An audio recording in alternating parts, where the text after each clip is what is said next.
Cambodian police, accompanied by Korean law enforcement officers, raided a suspected crime lair and successfully rescued one detainee and arrested dozens of people who may belong to a scam ring. According to the Korean National Police Agency, Korean officers who work alongside their Cambodian counterparts in the Joint Korea Task Force broke into the secretive complex and apprehended 51 Koreans on site. They also found a man in his 20s who was detained against his will and seems to have been beaten and tortured. The operation involved Cambodian police, more than 100 Cambodian SWAT personnel, 5 South Korean officers and agents from Korea's intelligence service, which has been trying to root out foreign-based scam groups that target ordinary people in Korea. Before breaking into the den, local police sealed off nearby areas, including the first floor of the building. And through meticulous surveillance of the area, authorities had identified likely escape routes and were able to bag everyone inside.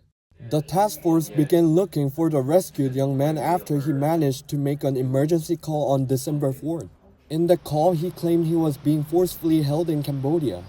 This prompted the Korean police to request Cambodian assistance in finding the missing person and arresting those responsible for the unlawful detention. Receiving the request, Cambodian police reacted quickly in accordance with the recent bilateral agreement enabling the mobilization of forces once an emergency is confirmed. Before the agreement, Cambodian police often conducted their own probe by requesting photos or other related evidence, which has been criticized for delaying quick action. South Korean police plan to repatriate the detainees once they get custody from Cambodian authorities. This should allow investigators to get a better picture of the scale of the many syndicates involved in the scam schemes. Meanwhile, as the border skirmish between Thailand and Cambodia escalates into a full-blown clash involving bombing from the air, local media reported that Thai fighter jets bombed casino buildings used for crime in Cambodia's border area on the night. According to a group that tracks online fraud in Southeast Asia, Thailand's military seems to be striking voice phishing clusters along the border alongside military targets.